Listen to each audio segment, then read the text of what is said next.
Okay, good morning or good afternoon. My name is Germán Vidal and I come from the Universidad Politécnica de Valencia, Spain. So today I'm going to talk about the generation of explanations in probabilistic logic programming. So the main idea of this work is that in this setting in probabilistic logic programming, as in logic programming, a query may have different successful derivations or proofs. And here we assume that each of these proofs represent a different way in which the query can be true, that is, a different explanation for this particular query. And then we aim to represent these explanations, these different explanations for a given query by means of a program. That is a collection of facts and rules. And for this we introduce an unfolding-like transformation that takes a program and a query and generate all the associated explanations in a compact and easy to understand way. Okay, so this is the essential idea. Okay, I don't think I need to introduce this topic, explainable artificial intelligence, which is quite popular today. So let me just mention that it's particularly relevant in some areas, like for instance medical diagnosis, where we are interested not only in the output of a system but also in the reasons for this output, so that an expert can check whether these reasons are correct or not. And actually, in general, producing appropriate explanations is useful to detect a bias or problems or something wrong in a model. And well, moreover, some current regulations already recognize that the user has the right to get an explanation for algorithmic decisions. So this topic is becoming more and more important. Well, explanations can take different forms. It very much depends on the particular application. For instance, in some cases it could consist in highlighting parts of an image, the parts of an image that mostly influence the result. In some other cases it could take the form of a table with the input features and the relative relevance of each feature for computing the result. Some other cases it could be a collection of rules or a collection of diagrams or a graph representing causal relationships in this model, etc., etc.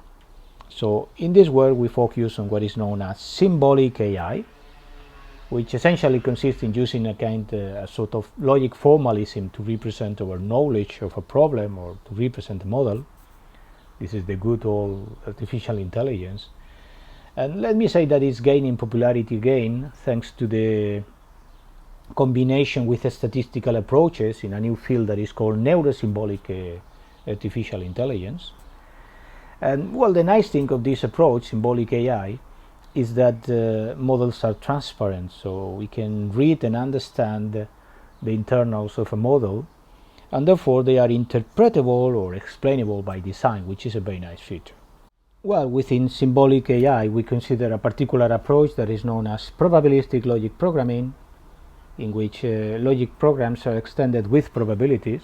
So this can be done in different ways, but most of the approaches are based on Sato's distribution semantics. Okay, and among them we consider one that is the language Prolog, which can be seen as a minimal extension of Prolog in order to introduce probabilities. So in this setting, essentially a program can be seen as the combination of two components. So the first component is a collection of ground probabilistic facts. So for instance, the first one can be read as N is stressed with probability 0.8, or this one, Bob influences car with probability 0.3, etc. And the second component is a standard logic program, okay, in which we can have facts and rules without probabilities. So in this case we only have one relation defined by two rules that can be read as usual. So X smokes if X is stressed, first rule, or X smokes if there exists some Y that influences X and Y smokes, the second rule. Okay. Well, what about the notion of explanation in this setting? On the one hand, if we consider the complete model, we can say that the probabilistic logic program itself is an explanation because it's interpretable. Okay. However, if we consider a particular query or particular prediction, the program is generally too large and might contain a lot of irrelevant information for this particular query. Okay? Indeed, in this setting, the notion of explanation is typically represented by means of a world, which is a set of atoms that are a model of the program. However, in this case, a world contains no causal links and no relation, no explicit relation to the particular query. It's just a set of atoms. And indeed, it may contain a lot of irrelevant information, that is, atoms whose true value is completely relevant for this particular query.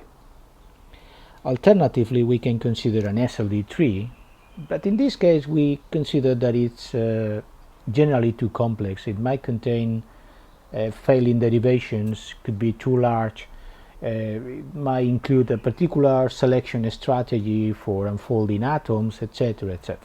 Okay? So as I mentioned at the beginning, our proposal is based on generating one program for each successful derivation, which represents an explanation of this particular derivation or this particular proof. Because we consider that the program is simpler to understand, it's just a collection of facts and rules. Moreover, each of these programs has only one successful derivation, which is some form of minimality, in the sense that it contains no irrelevant information. Okay? And finally, the programs are parametric with respect to a set of interesting predicates specified by the user, so that information that is not so relevant can be easily hidden. Okay? Okay, let me introduce a few technical details on probabilistic logic programming. So as I mentioned before, a program includes two components. The first component is a set of ground probabilistic facts of this form. That means that A is an atom that is true with probability P and false with probability 1 minus P. And the second component is a standard logic program. In our case, a definite logic program, since we don't consider negation in this work. So then we have the notion of total choice, which essentially specifies or takes a decision on which of these probabilistic facts are true and which are false. Okay? So it's typically represented by the set of facts that are true, that are considered true in this total choice. Okay? And then there is another related notion, which is the notion of world, which is again a set of atoms, which is a model of this program, which is the combination, the union of the total choice and the logic program component of the probabilistic logic program. Okay? We typically represent a word just by a total choice, because this model is uniquely determined by the total choice. Okay? So then the probability of a particular word, or the probability of a total choice, is essentially the same, can be computed or is given by this formula, which is the product of the probabilities of the facts that are considered true in this word or in this total choice by 1 minus the probability of the facts that are considered false in this total choice or in this word. Okay? So it's very easy to compute. I will show you an example in the next slide. And the probability of a query in a program can be computed as the sum of the probabilities of the words in which this query is true. Okay, so this is what this expression here means. This is just the first component is just takes a binary value 0 or 1, depending on whether the query is true in this word or not. Okay, and this is the probability of a word, as we have seen before. Let us consider our usual example where we have three probabilistic facts: stress Ann, stress Bob, and influences Bob Carr. And well, since we have only 3 atoms, there are 8 possible combinations of the true values, which are represented by these 8 possible words. Okay, so for instance, in the first word we have that all 3 atoms are true. In the second one, only the first 2 atoms or 2 facts are true, and the last one is false, etc., etc. And we can compute the probabilities of each of these words, as we have seen before, as the product of the probabilities of the positive atoms by 1 minus the probability of the negative atoms. Okay, so for instance, for the first word is just the product of the probabilities of the 3 facts. For the second word, well, it's the same. The first part is the same because stress Ann and stress Bob are again in the set. but for the last atom influences Bob Carr, which is not in the set, is 1 minus the probability of this fact, which is 0.7. Okay, and so on. I think it's very intuitive, and well, as a consequence of the distribution semantics, one can see that the sum of all these probabilities is always equal to 1.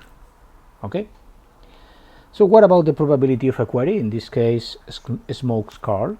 So in this case, the only successful derivation for this query is this one. Okay, well, we require these two atoms, these two facts, influences Bob Carr and stress Bob, to be true. And if you check the different words, these two atoms are only true here in the first word and here in the fifth word.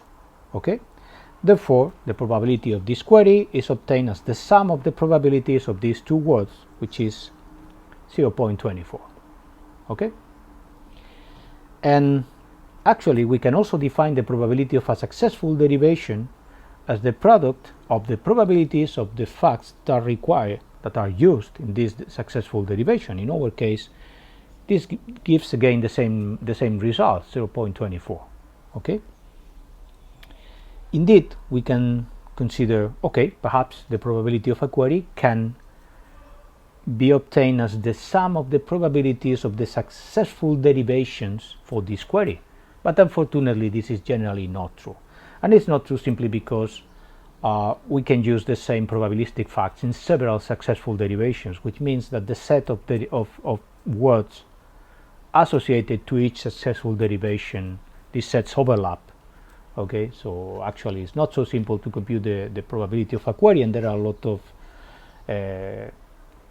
lot of effort devoted to develop efficient methods for computing the probability of a query. Okay, let's move to the details of our concrete proposal. So, well, these are the properties that we consider for a good explanation. So it should have a causal structure, which means that it's not sufficient to just show a collection of facts, which is the case of using a word as an explanation, but the user should be able to follow the reasoning from the query back to the considered probabilistic facts. For instance, by using ground rules, in which we have that some fact is true because some other facts are true. Okay, so rules are a convenient way of representing this causal information. Then we have minimality, which means that an explanation should not include irrelevant information. In particular, those facts whose true value is indifferent for a given query, that is, it doesn't matter whether they are true or false, should not be part of the explanation. They are not contributing to proving a particular query. Okay, and of course should be understandable, which means that it should be easy to follow by non-experts in probabilistic logic programming, and moreover it should be parametric with respect to what the user considers relevant information. Okay, as I mentioned before, the generation of explanations in our approach is based on an unfolding transformation, well, a non-standard unfolding transformation for logic programs. So let me first show you the standard definition of unfolding in logic programming. So if we consider our usual program, well, we have probabilities, but you can ignore them in this example. So we have added an additional clause, this one, to take into account a particular query, in this case a Smoke's car, as before. Okay, so now we can unfold this clause for this with respect to this particular call, Smoke's car, which unifies with the head of these two clauses. Okay, and therefore we proceed as usual. Unfolding replaces the call by the body of the corresponding clauses and then applies the corresponding most general unifier. So in this case we get these two clauses here. Okay, so this is how the standard unfolding transformation for logic programs proceeds. So in contrast to the standard definition of the unfolding transformation, we want to keep the explanations separated. Okay, so we want to produce one explanation for each successful derivation of a query, and for this purpose we introduce a non-standard definition of the unfolding transformation that proceeds as follows. So consider the same program as before, but now this additional clause that represents the query we want to prove is in a different program what that we call an explanation, an initial explanation, an initial partial explanation, okay, this E sub 0. Then we perform unfolding exactly as before. So this can be unfolded using the clauses of the program, so we get the same two unfolded clauses as before, okay? But now they belong to two different programs, two different explanations or partial explanations, okay? And indeed, if we now try to unfold this call, stress curl is going to fail because it doesn't unify with the head of any clause in my program, and therefore we eventually get rid of this partial explanation. Okay, so we distinguish between initial explanation, partial explanation, and successful explanation, which is when there are no more calls to be unfolded. Okay, and well, for this particular example, we will end up with just one explanation because there's just one successful derivation for this query. But in general, we may produce a number of explanations, one for each successful derivation of the considered query. Okay. So what about probabilities? Well, let us consider one of the generated explanations, E2, where we have one of these one call to this probabilistic predicate influences, which is defined by this probabilistic fact. Okay. So how can we perform unfolding in this case? Well, one part is clear. So we replace the call by the body of the clause, which in this case is empty. So we simply remove the call and we propagate the binding. So we have Bob here. But what about the probability? So one possible solution is to embed this probability here, okay, in this clause, in the unfolded clause, which can be read as, well, there is a 30% probability that Carl smokes if Bob smokes. It makes sense. Unfortunately, this approach doesn't work in general. Okay, so it works for this example, but it doesn't work in general because it might be the case that the same probabilistic fact is used in different proofs or different successful derivations, and therefore, if we embed the same probability in different explanations, we might, well, in general, the probability of a query will not be preserved. Okay. So how can we solve this problem? Well, essentially the idea is to keep the call in the unfolded clause when it's a call to a probabilistic predicate, as in this case. Okay, so as before, we compute the most general unifier, we propagate the bindings, etc. But the main difference is that rather than removing the call, now we keep this call here in the unfolded clause. Okay, so we don't need to add any probability here. We mark this call in some way in order to denote that it's already unfolded, so it should not be selected again for unfolding. But we add this clause here to the explanation in order to continue unfolding this call. Well, it's not the case in this example because this is a fact, but in general it could be a rule, and we can continue unfolding this call but in a different clause. Okay, so we keep this call to a probabilistic predicate as a sort of pointer. Okay, so we know that here we have a call to influences, but the derivation is somewhere else. Okay, well, these are the points that we have already considered in the previous examples that I tried to motivate what are the problems and the solutions, etc.